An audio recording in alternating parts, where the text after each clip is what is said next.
Cette conférence va maintenant être enregistrée. Bonjour tout le monde, mardi 19 mars 2019, point bourse du jour.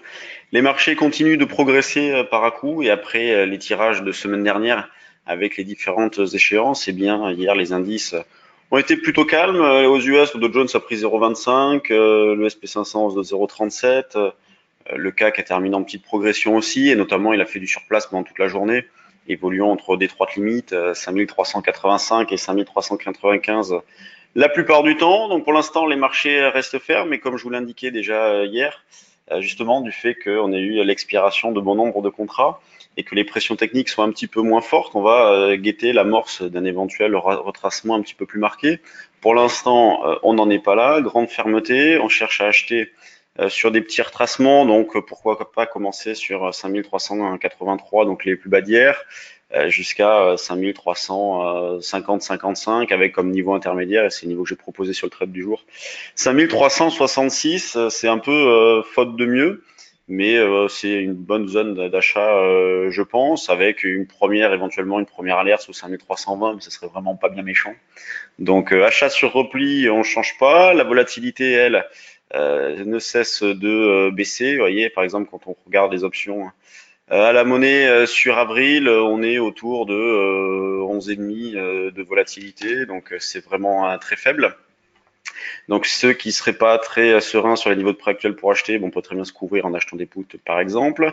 Le DAX, lui, a approché le niveau que j'avais proposé le matin, donc j'avais proposé un achat sur 11 643, on a fait 11 650 le soir, donc à 16 heures. On reprend donc ce même esprit hein, avec un achat, cette même idée, un achat sur 11 640-50, dans l'idée de jouer par exemple à 11 680-90 jusqu'à 11 720. Donc là c'est pareil, séance d'hier assez calme, euh, grande fermeté, donc toujours pas de retracement important. On achète, on accompagne la hausse. L'eurodoll, lui, se reprend donc depuis le point bas de début mars. On a une belle reprise de l'eurodoll puisqu'on part de 11,80, on est actuellement à 1,1355,60. Hier, on a pu vendre notamment sur le trade du jour en double top à 1,1343. On est allé un petit peu au-dessus et puis on a eu un petit retracement, ce qui nous a permis de sortir dans de bonnes conditions en gagnant une vingtaine de pips. Là, on se rapproche d'une zone de vente, hein, donc les plus hauts d'hier constituent une zone de vente. Jusqu'à 1,1370, on est dans la zone de vente. Le niveau d'infirmation, lui, reste assez éloigné. C'est au-dessus d'un 16,25, c'est toujours pareil. Et depuis des semaines, des mois, on arrive à faire un grand nombre d'écarts sur l'euro-dollar en travaillant vendeur. Sur les actions ce matin, il n'y a pas grand-chose en termes de news. On a eu les chiffres d'Iliad qui sont légèrement supérieurs au consensus en ce qui concerne le chiffre d'affaires annuel. On a une petite news sur Nicox, sur AXA, les chiffres de Virbac aussi. Quand on regarde les valeurs du CAC ce matin, donc on a le luxe qui se comporte bien puisque les deux plus fortes hausses ce sont Kering et LVMH. Kering hausse de 1,20, LVMH en hausse de 0,68. Donc deux poids lourds, surtout LVMH qui dope un petit peu le CAC. Ensuite on a Total donc qui fait un nouveau plus haut en hausse de 0,25. Donc on a une grande régularité sur Total depuis pas mal du temps avec l'appareil à l'image de ce qu'on a sur le CAC, très peu de retracement et donc un rouleau compresseur qui s'est mis en place. Airbus fait absolument rien. Les bancaires qui étaient plutôt bien hier retracent un petit peu. Société Générale, plus forte baisse du CAC, perd 1,09%. On arrive dans une zone de résistance, là autour de 28-29 sur la Société Générale. Crédit Agricole a fait un double top parfait, revient un petit peu en arrière ce matin. Donc toujours le même constat hein, sur les valeurs du CAC, grande régularité, volume épouvantable ce matin, 90 millions à 9h15, c'est vraiment pas beaucoup.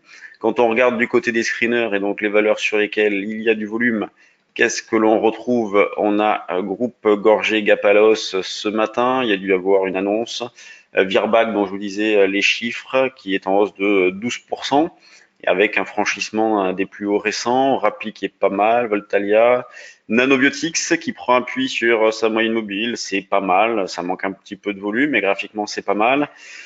Maison du Monde qui retrace pas mal et qui revient dans une zone de rebond possible. Il y a donc avec les chiffres qui est en baisse de 3%.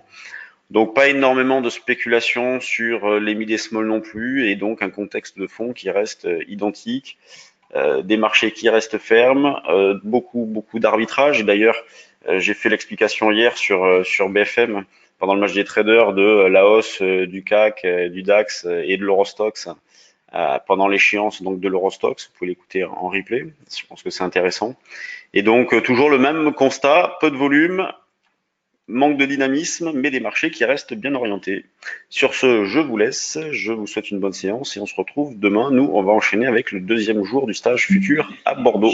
Et accord, alerte déclenchée, puisque c'est objectif numéro 2 du trade du jour. Donc on était placé sur les 38, ça vient d'être fait. Salut tout le monde, à demain.